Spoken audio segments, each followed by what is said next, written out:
Good morning. The National Assembly is to kick off its extraordinary session for this month, beginning today. The focus on revitalizing the economy.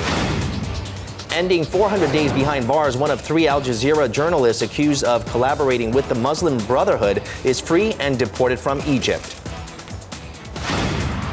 And AFC Asian Cup runner-up, the Korea national football squad, receives a hero's welcome upon returning to home soil from Australia. So what is the difference between the Korean gimbap and the Japanese-style chobap? If you don't know, you will after today on Korea Today, Monday, February 2nd, 2015. From Arirang News, this is Korea Today. And good morning and welcome to Korea Today on this Monday morning. I'm Kim Min-jung with Ojin Ju, and guess who's back? Thank you. Young. All right. A hero's welcome. A hero's welcome for the football squad, right?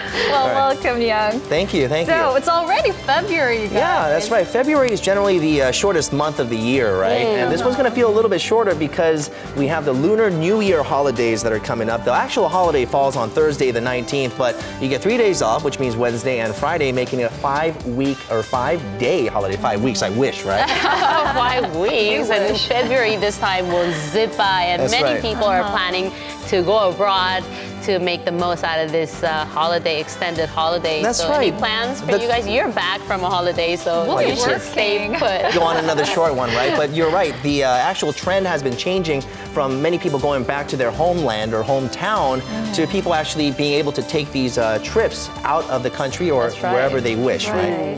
All right, so we'll be waiting for those holidays to come again so we could have a few days off there. But for now, we'll jump to our top story for this morning. The National Assembly's extraordinary session for February begins Monday with ruling and opposition parties focusing on economic revitalization and confirmation hearings for top government posts. The ruling Saenuri Party is expected to pass a series of bills aimed at improving the livelihoods of the people and 12 economy-related bills. Pension reform bills for civil servants is also on top of the ruling party's agenda.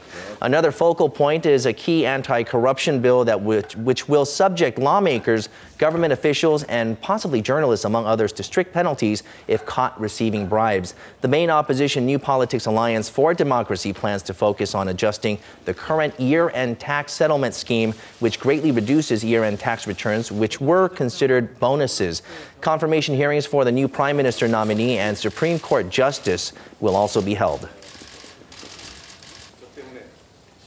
North Korea has criticized the United States for having turned down its invitation for a high-ranking U.S. official to visit the country, saying it is Washington that is not open to dialogue. Pyongyang's foreign ministry spokesman told the state-run Korean Central News Agency that the North had invited Sang Kim, the U.S. special representative for North Korea policy, to Pyongyang, but that the offer had been rejected, adding that Washington is misleading the public into thinking the North is to blame for the current impasse.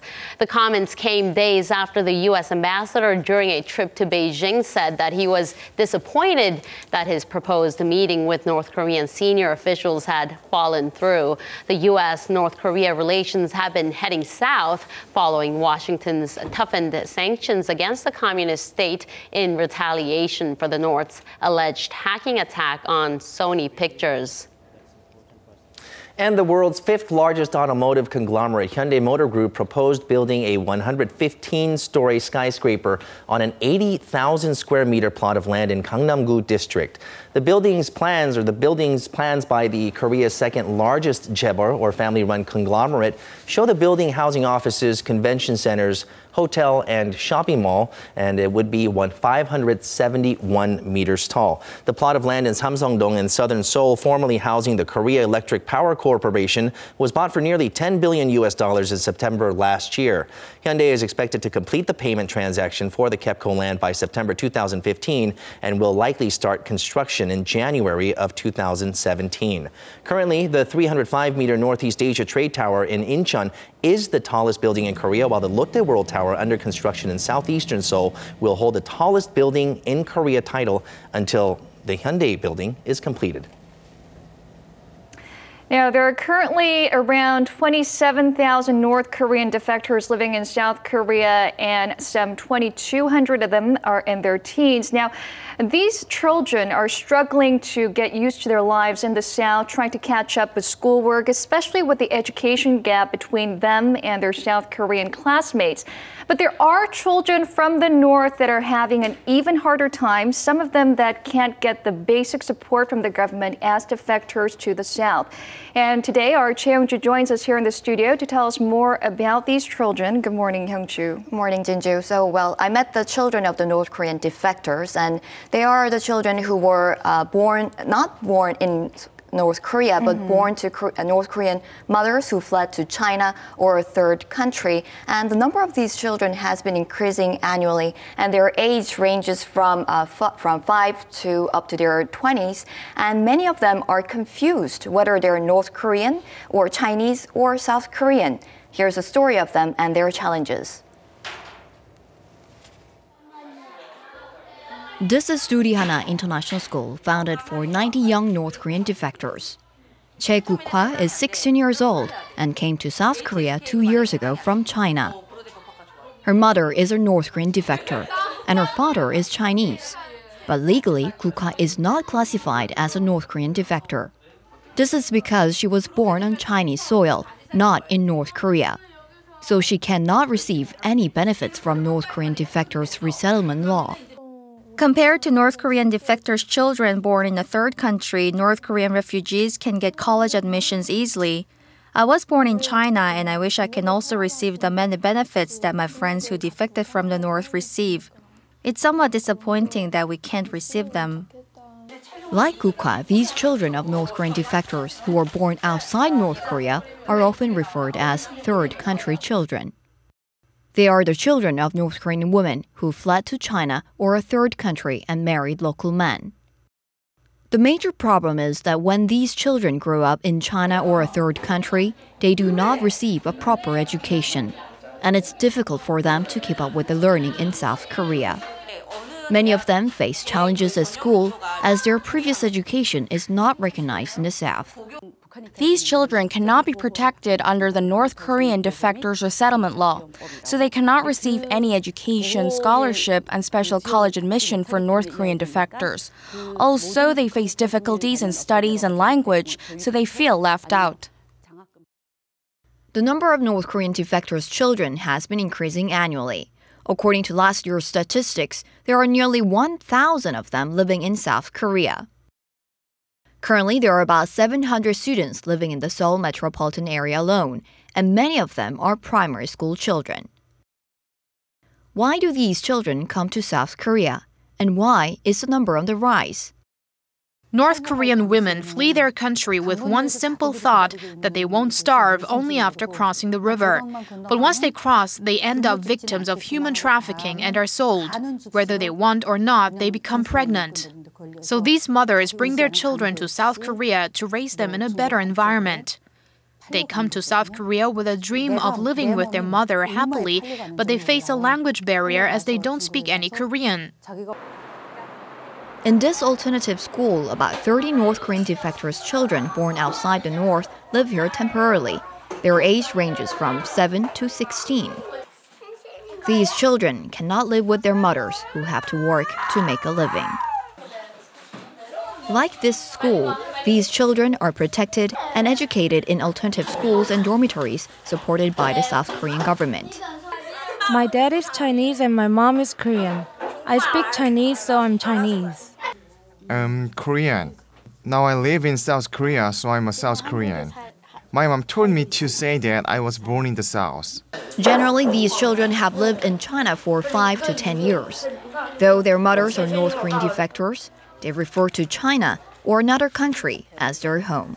Most of them face a national identity crisis. Some kids don't even differentiate where they are living. Whether I'm a North Korean or South Korean person, from their perspective, they think they are North Koreans. Emotionally, they're very unstable. They often worry that their mom would abandon them. This is because they don't exactly know why their mother had to leave them. So these children born to North Korean defectors live in the shadows. It's been 70 years since the division of the Korean peninsula. These shadow children still remain the victims of the Korean War, living in the world's blind spot, no identification nor official standing. North Korean defectors have a strong will to change the North. They are the ones who will play a major role in the unification process and reconstruct North Korea in the future, so we should have great interest in supporting them economically and educationally. I think the public should pay more special attention to them.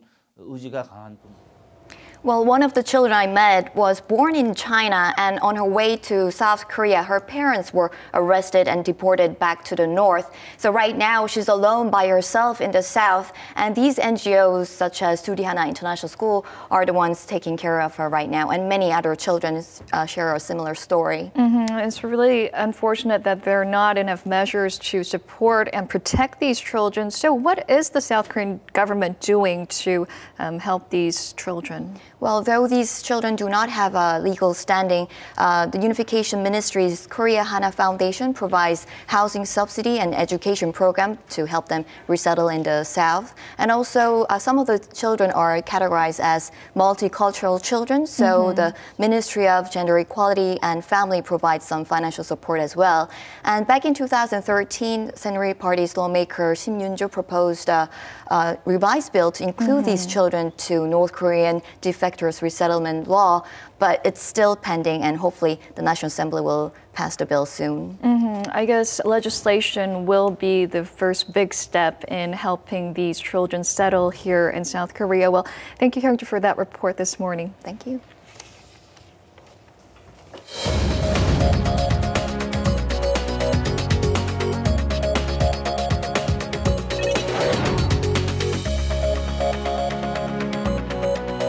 Good morning. It's time to run through the front pages of your newspapers now. An emergency meeting was held yesterday by Presidential Office of Cheongwade as the approval rating for President Park Geun-hye kept plummeting in recent weeks. We'll take a look at 중앙일보's top story to see what that meeting was about. And the header reads, public sentiment at 63%, time for president to change. So Cheongwade and the cabinet held an emergency meeting on Sunday where authorities decided to create a joint consultative body to better coordinate and review government policies. And that is what it says in the sub-headline here. The emergency meeting was held as criticism snowballed around the Park administration failing to properly coordinate its policies surrounding income taxes and health insurance issues. Now, in fact, the approval rating of Park rapidly plunged over the recent weeks. A survey released by Gallup Korea last week showed that only 29% of the public are supportive of her performance, which is the lowest level recorded since Park has come into office. Now, top aides agreed at yesterday's meeting that the newly created Policy Coordination Conference body would meet frequently. It's aimed to ensure that all government policies are smoothly coordinated from the initial stages of their formation to their execution, modification, as well as announcement. And switching gears now over onto a different topic on Gyeongyang Shinmun, the side headline. And this one is about a submarine command. The title says Korean Navy launches world's 6th submarine command, plans for base at Jeju's Gangjang village. Now, the country launched its submarine force command on Sunday to better cope with evolving maritime security challenges, including those from North Korea as well as potential threats from outside the peninsula. Incorporating its functions of underwater operations, training and education and maintenance into the new command, the Navy seeks to conduct more integrated, efficient, and stable submarine operations. If we look at the sub-headline here, the Korean Navy, which currently has a total of 13 submarines, says its goal is to operate a total of 18 submarines by the year 2019. And moving on to 조선일보, we'll take a look at another hot topic here towards the bottom regarding the low birth rate. And the title reads, low birth rate continues, 430,000 newborns 2 years in a row. Looking at the article closer, the paper says that since 2002, Korea's birth rate has fluctuated between 440,000 and 490,000, with it falling all the way down to 430,000 twice throughout that period, once in 2005 and then the other time in 2013. However, if we take a look at this graph, because the rate has remained at some 430,000 newborns yet again last year in 2014, the Daily stresses that this is not simply a temporary phenomenon, but one that seems to be set and fixed for the time being, signaling the alarming ever-low birth rate that may be here to stay. Now, finally, we'll go on to the Mail Business newspaper for the top headline here regarding the wonders of the men's national football team coach. And the headline says, Chili K's resourceful leadership, a strategy for on and off the field. The headline signifies what lessons the Korean society in general should take from Coach Chili K. If we go ahead and look at these 4 keywords here, they are summed up into these 4 words. 1, discovery. 2, flexibility. 3, communication. And 4, encouragement. Now, the paper says just as Chili K showed such resourceful leadership tactics in the recent AFC Asian Cup held in Australia, the Park Geun-hye administration, as well as our overall society, must work on finding the right personnel to do the right duties, who are flexible enough to be unafraid of changes and failure, well-trained to communicate with one another, to be encouraged by leaders who should ultimately take full responsibility for the outcome of their actions. Now, that was a look at our local headlines this Monday. Now, following are the stock numbers from Friday.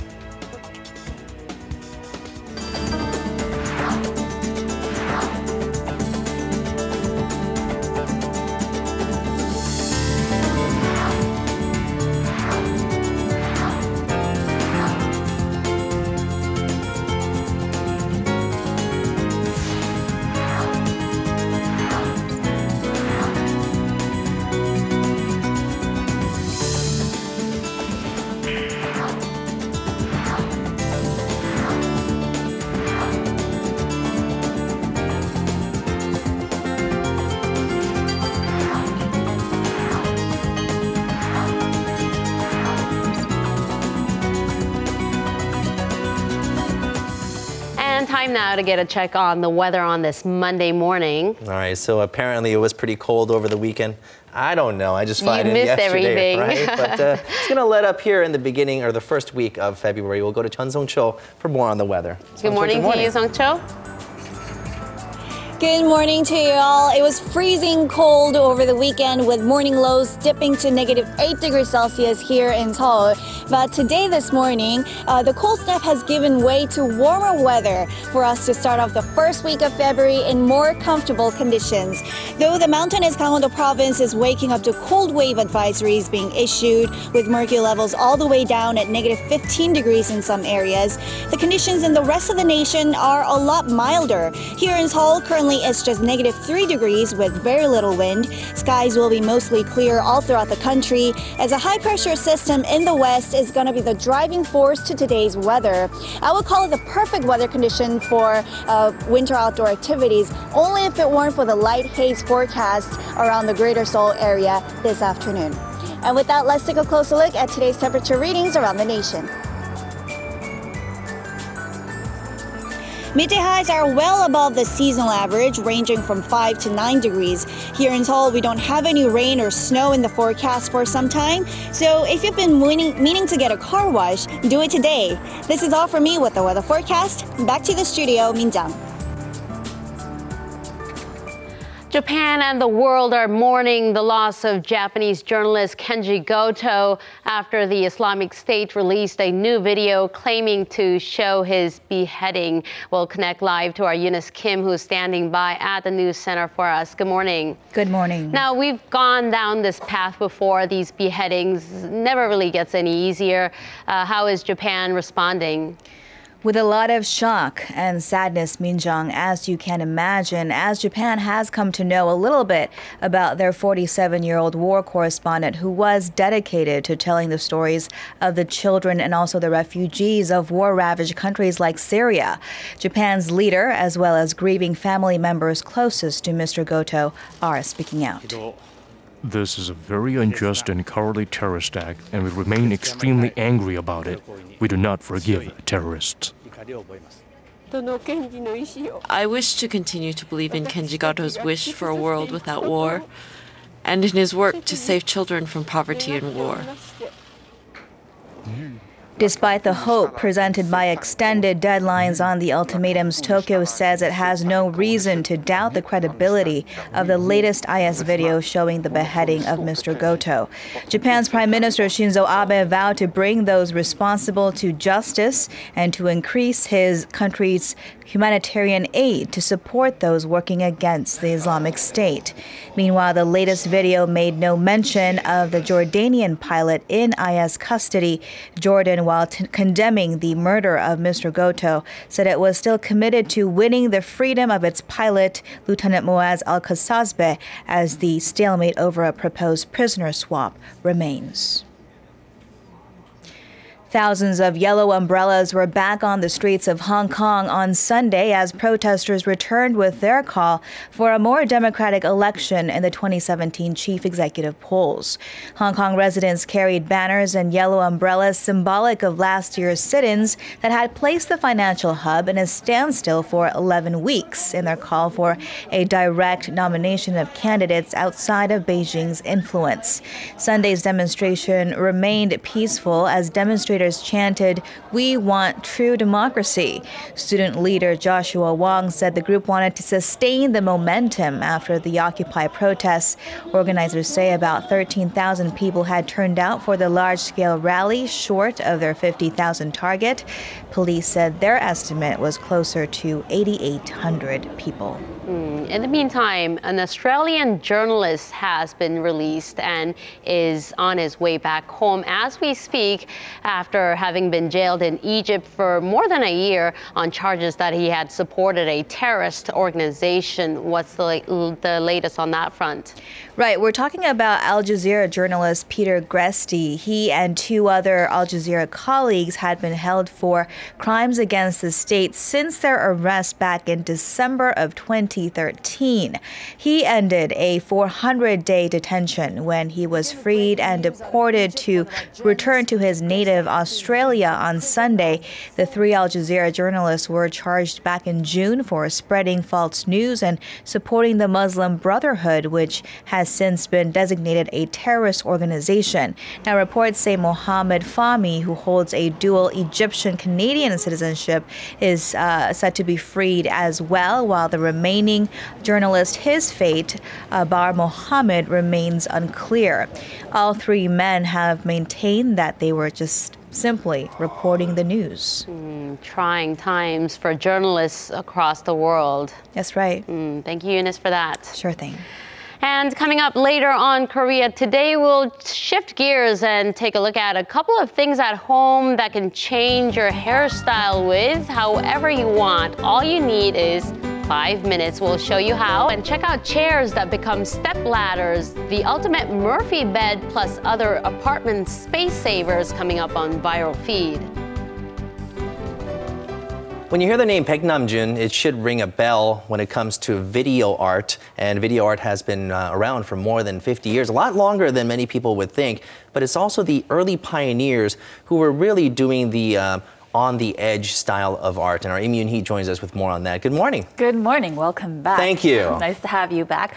Well, video art is something that nowadays has taken on so many new dimensions. So it's hard to imagine a time when it first started and maybe the artists who were behind that all. So today I have a look at an artist who was one of the first video artists. In fact, he's Korea's first video artist. I have a look at his exhibition along with another look that brings into focus car art. Take a look at this report. Park Hyung-gi is a name in video art you don't hear as much as Baek Namjoon, but he's just as important. Considered the very first artist to use video art as a medium in Korea, artist Park took a bold risk in experimenting with a new source of art. The exhibition showcases more than 1,000 pieces of the late artist, some that date back to his earliest years of exploration, as well as works completed later in his career. Park is different from Baek Namjoon because his base comes from a Korean-Orient origin while using a Western hybrid medium. It looks like an old rusty car, something from an abandoned yard. But this car sits amid a flurry of words carved out by artist Kim Jong-gu.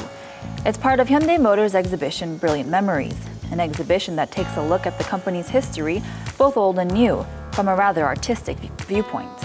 The limitations of a car are seemingly endless here, the works of 14 different artists lighting the way for both car and art.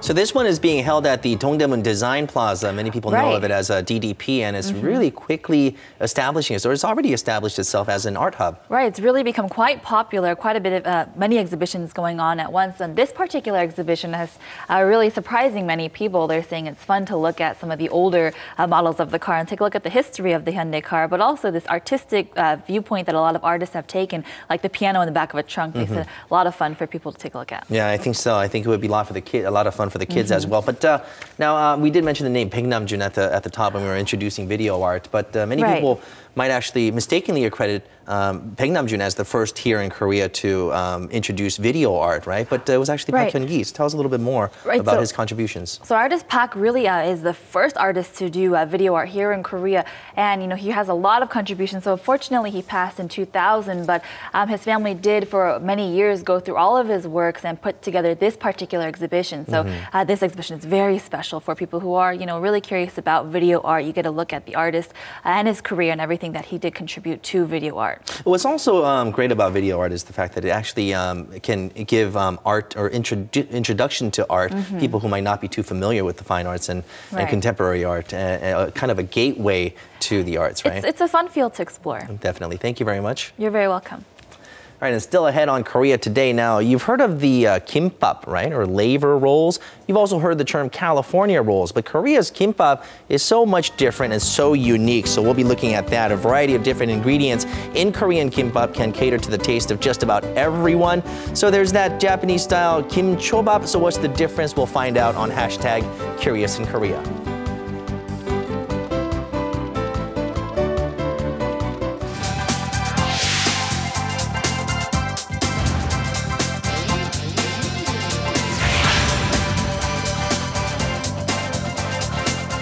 The annual year's end fundraising campaign run by the Community Chest of Korea wrapped up yesterday. That's right. And despite the sluggish economy, the state-backed charity organization has managed to collect some $300 million this year. We'll find out more with our Seomi Sorang, who joins us right here in the studio. Good morning. Good morning, guys. If you guys remember, the collections were quite slow this year, so there were doubts about whether they'd be able to reach the target amount set for this year, but eventually they did manage to.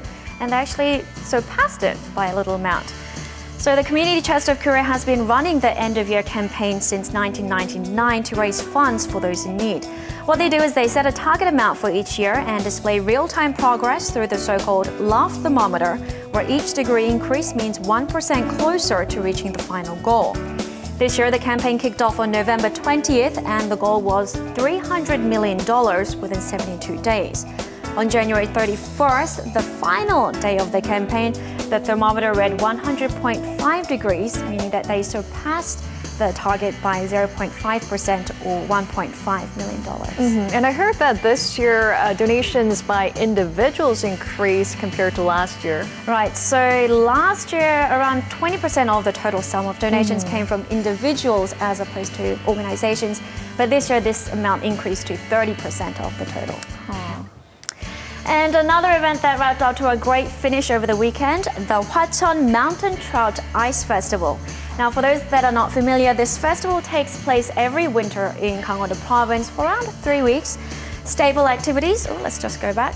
Stable activities include ice fishing, ice sculptures, snow sleds, and so on. It's gone like that. But this year, a record-breaking 1.5 million visitors came, including 50,000 foreigners. I've been meaning to go check it out. Just missed it once again. 23 days and you didn't go. Next year, it's an annual event. So for all of us that missed out, we can go next year. Now let's go back. Let's go to that slide that I kept jumping forward to. So the number of Koreans using budget mobile handsets operated by MVNOs or mobile virtual network operators has nearly doubled since last year. Now, MVNOs, they are mobile service providers that rent networks from the country's 3 existing mobile carriers, SK, KT, and LG. Because they save on network operation costs, they provide users with cheaper call rates, and so they're becoming increasingly popular. According to the latest numbers from the ICT Ministry, the number of users has jumped from 2.5 million in 2013 to 4.6 million in 2014, now accounting for 8% of all mobile service users in the country. Usually before, it was the elderly that usually switched to these budget phones or bought these budget phones, but I heard that a lot of young people are also going for these budget phones these days. Exactly. So these MVNOs, they're offering, even cheaper rates, and especially, in light of the new 단통법 or the Terminal Distribution Structure Improvement Act, this cheaper rates is becoming increasingly appealing to across all age groups. Interesting. And wrapping up, a wild white deer was seen roaming around the streets of Seoul's Songpa-gu district. So cute. It is. So according to witnesses, it was first spotted near a middle school in Songpa-gu district, in Jamsil actually, where you live. But by the time police came, it had already run off to a nearby apartment complex, then across an 8-lane road to a nearby supermarket. And you don't have a video for this? No video, but this is a footage from the surveillance camera from the supermarket. So there it is. After spending 5 minutes here, it ran off to another second apartment complex before disappearing for good. They didn't shoot it down or anything? No. Okay, good. But apparently witnesses say that they did see some blood on it, so possibly when it was running across the 8-lane road. It looks like a kangaroo from behind. That's kind of cute. All right, well, thank you so much, Pisaram, for that. You're welcome.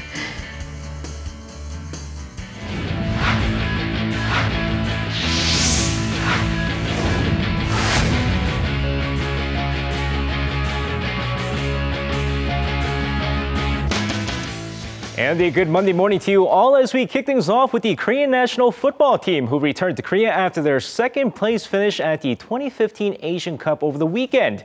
And quite a different welcome this time compared to the 2014 Brazil World Cup. Now we remember fans throwing taffy at the national team after their disastrous World Cup, but this time flowers and more flowers as the national team returned to Korea on Sunday after their incredible Asian Cup run. And smiles all around for the Taeguk Warriors, who finished runner-up for the first time in 27 years, as the future of the national team looks bright with this latest finish. Now, of course, some wins are more special than others, as Korea's Chen Na-yeon showed that over the weekend after winning the LPGA season opener, the 2015 LPGA Coach Championship.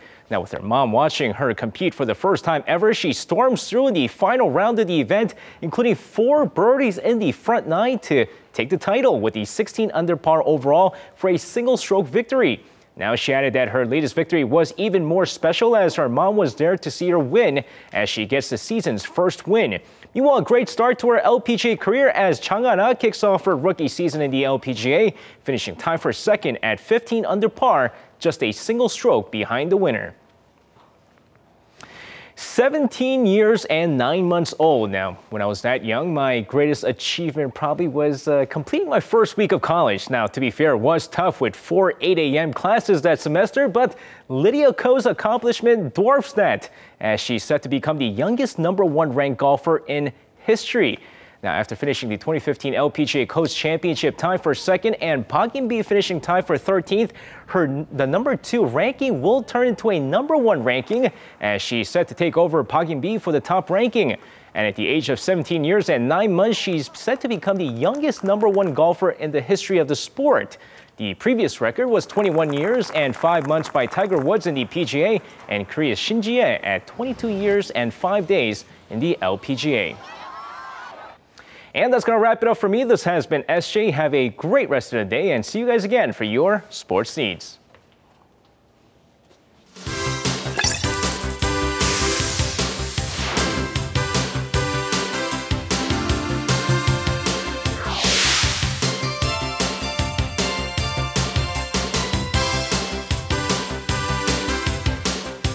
Good morning. morning, everyone. I'm Simon O. It is Monday, and that, of course, means it's time for Viral Feed.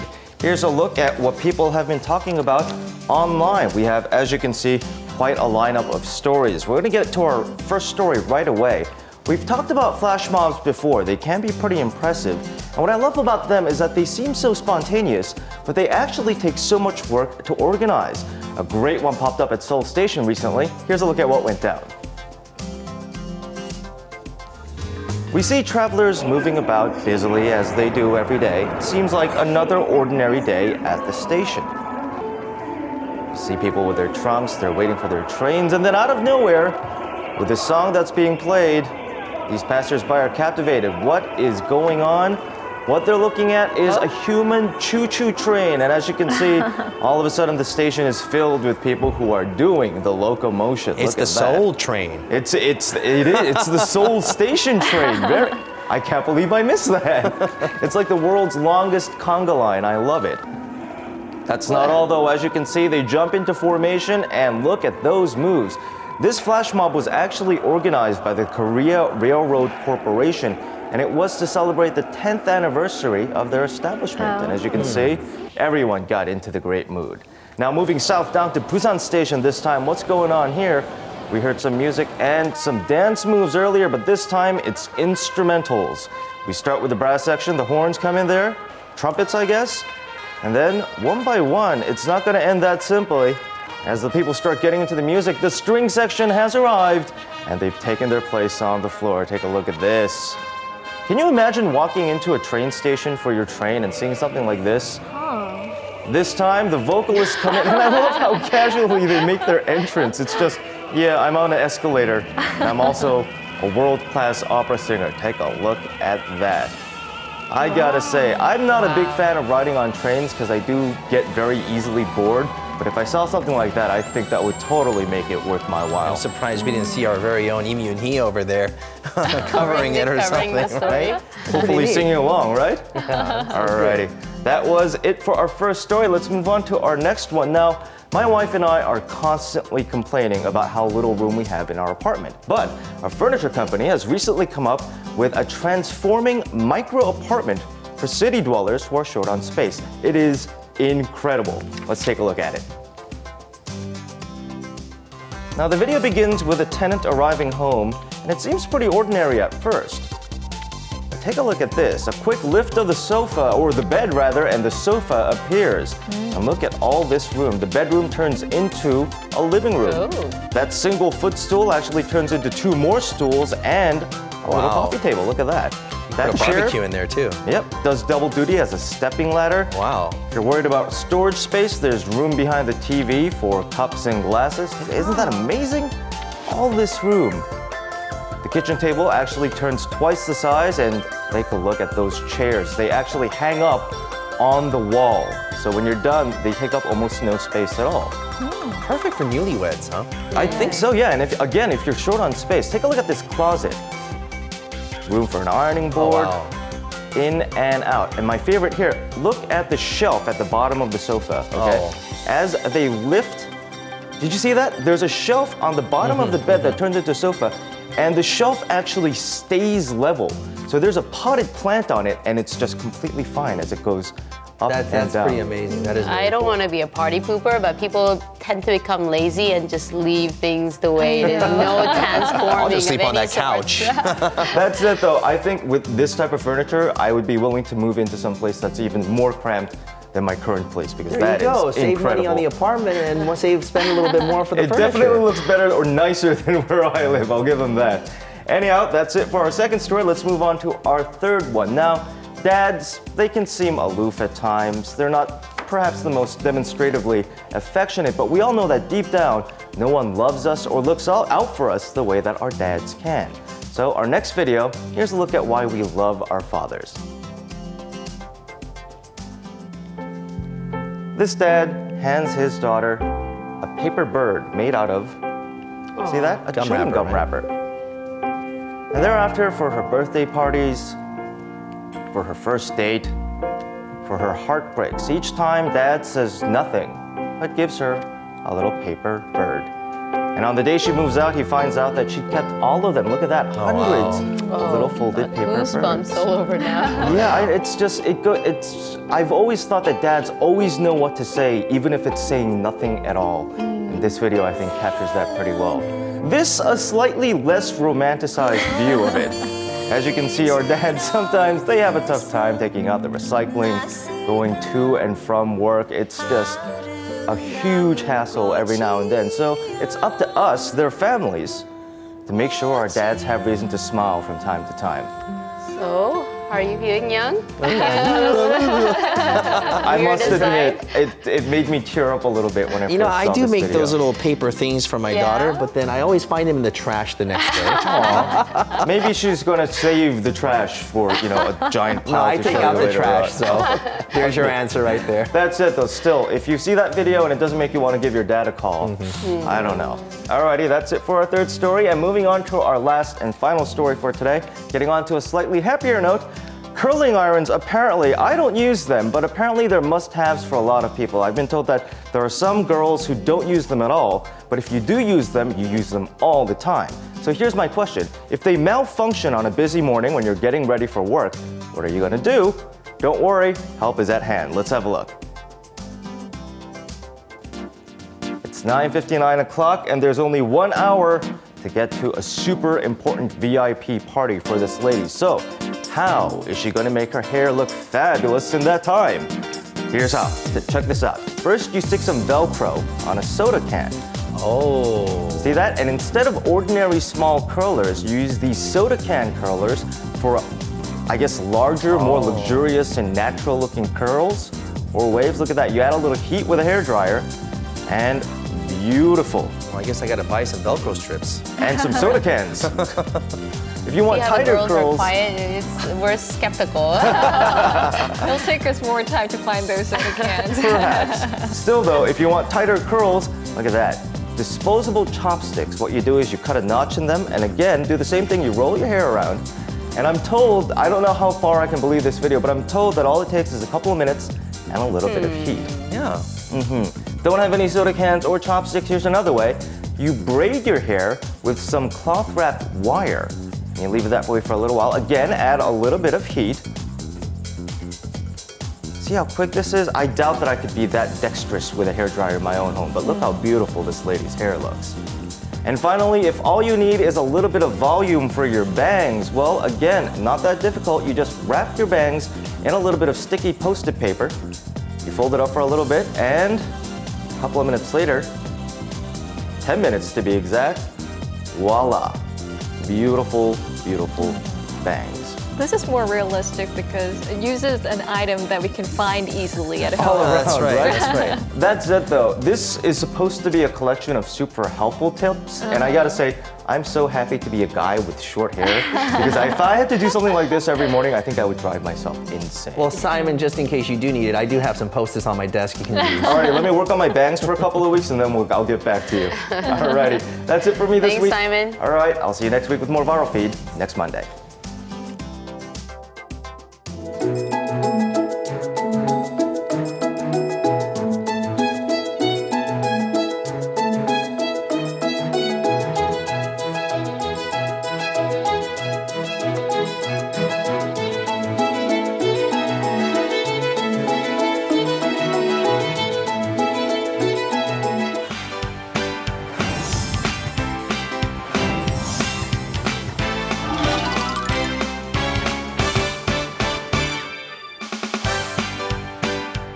Hashtag Curious in Korea. Every Monday we do answer some questions that foreigners or just generally anyone might have. And this time the question has something to do with the labor roles or gimbap. And Megan Bowen joins us with more on that. Good morning. Good morning, guys. So how are you guys doing? Did you have breakfast this morning? No, I hope you have some for us. Well, maybe I will. Just hold on. He's always quick to move in. But, when I first came to Korea and I had breakfast, breakfast in Korea is usually, rice and stew and, lots of side dishes. And I thought that's so much work in the morning. So I was like, then I discovered gimbap, and it's so simple and delicious. And then I, often wondered, the difference between, gimbap and chobap. So to you guys, is there like a big difference between gimbap and chobap? Gimbap is the quintessential picnic snack for children in Korea. And you don't necessarily need fish. Right. Right? It's vegetables, and it's a lot of different other namurs that you can put in there, and you can be very flexible with it. More ingredients going into gimbap than chobap. Right. And you're right, it is a quintessential picnic dish. Right. So anyway, in my report, I was curious because I noticed a lot of foreigners, you know, myself included. To me, I was like, I see rice and I see seaweed, and you put stuff inside. So I thought, you know, what is the difference? And so for this report, I found out the difference. So let's take a look. Young or old, male or female, Koreans love gimbap. It's so delicious. I'm also a fan of chobap or sushi rolls, which look similar. So I went to visit a restaurant that sells both. From a foreigner's perspective, they appear to be quite similar.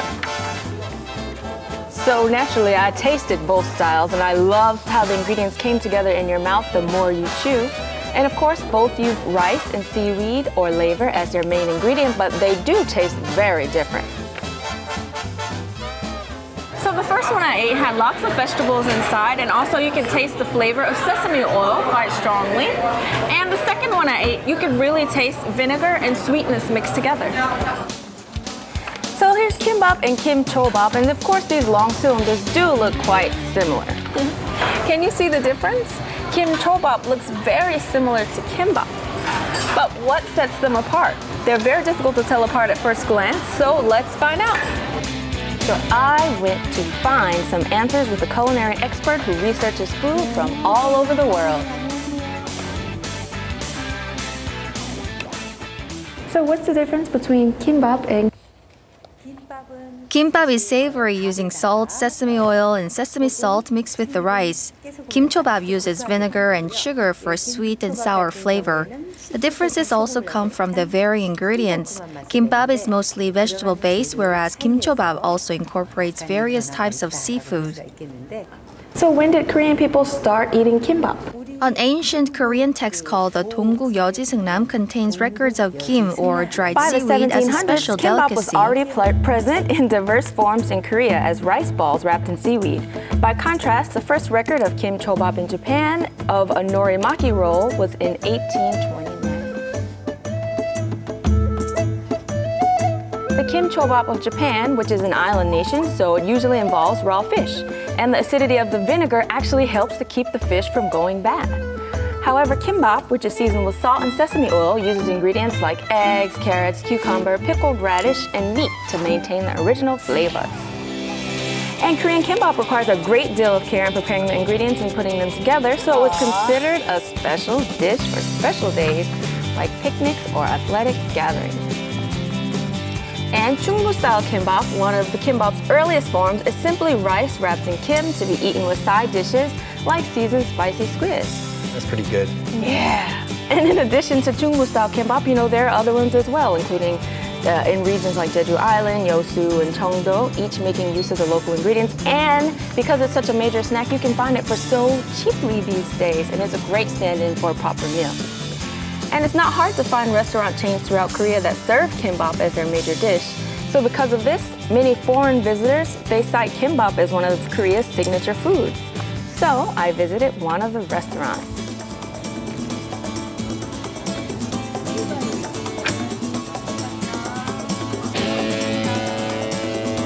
And recently among Koreans, more upscale and expensive gimbap variations are gaining popularity. So I asked people why this was so. I came here because I heard they use organic ingredients.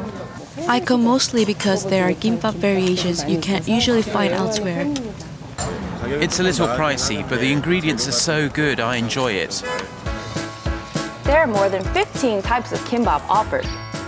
They're filled with expensive ingredients like tteokbok root, hanu, which is Korean beef, garlic, rib patties, eel, and salted pork roe. And one of the hit dishes requires 3 sheets of kim.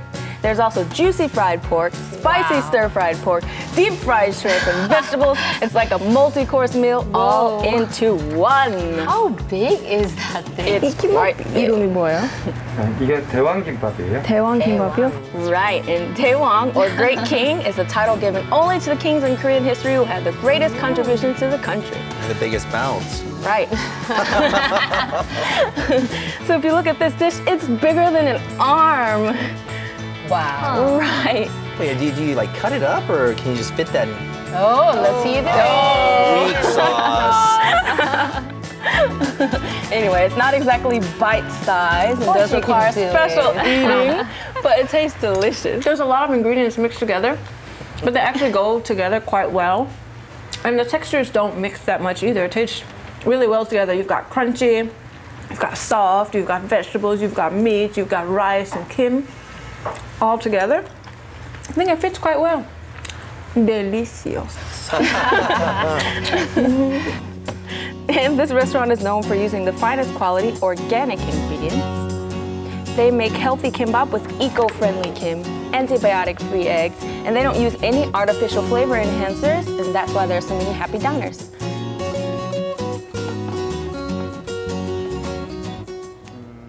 From a health perspective, we offer an omega-3 gimbap filled with nuts. It's worth trying.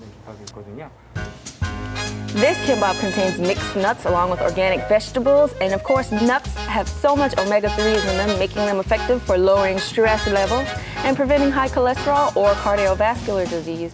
So it is very delicious and healthy, and it was my favorite. But there are several healthy kimbap restaurants that are reinventing themselves with premium kimbap dishes lately. There's kimbap with charcoal grilled bulgogi. There's kimbap with sweet and savory cream cheese. Cream cheese? Yeah, the variety. I guess it works, I think. It's like a rice bagel. I look forward to seeing how they'll adapt to the ever-changing tastes of diners in years to come.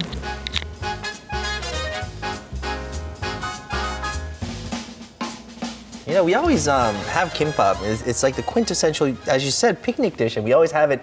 Our moms roll it for us, right? And there's a little competition going on. Who rolls it best? Yeah, my mom. My mom put sausages in there. My mom put tuna. You know, and then you start getting this big old squabble, and then you share it afterwards, right? That's usually what happens. But I didn't know I had so little knowledge of kimbap.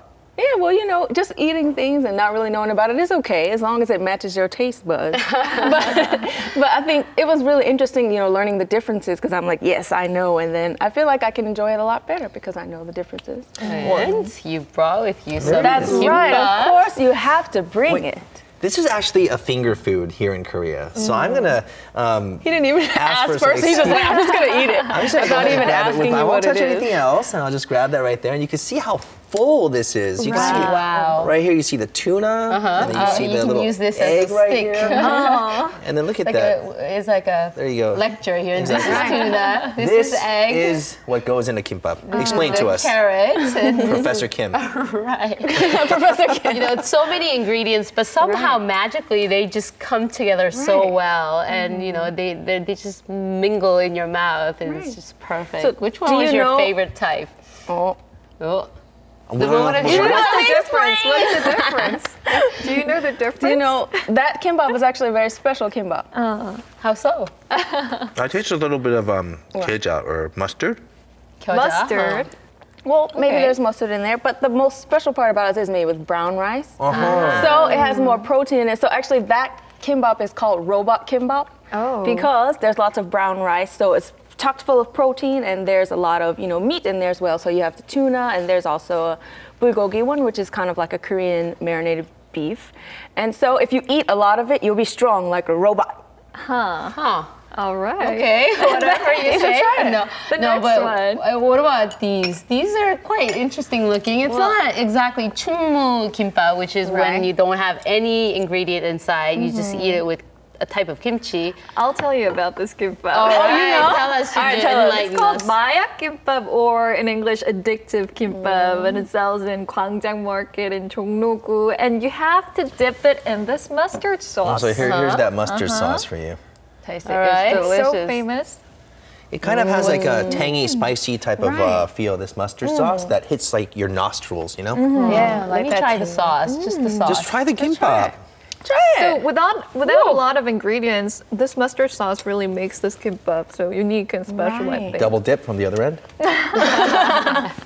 It's quite delicious. I mean, kimbap is the type of food you can have any day, any time of the day, for breakfast, lunch, or dinner, or midnight snack, any time of the day. Right, I kind of equate it with like how in America we have sandwiches. Like you guys spoke earlier about how, you know, your mom makes the kimbap, but whose mom makes the best kimbap? It's kind of like that with sandwiches for us. So like we have sandwiches, like my sandwich is better than your sandwich. Like that. Yeah. Right. Or sometimes kids, their moms will make sandwiches they don't like, so they know, so they trade. So this is also kind of becoming a Hallyu thing, right? There's restaurants in Tsingtao that people line up in just for kimbap. Right, I heard that there was like some famous ones in China where people even, like no matter how long the line is, they just go there because of Hallyu, you know, they want to taste it. Well, I just came up with a new business plan, so. Well, you go do that. But no, Thank you so much, Megan.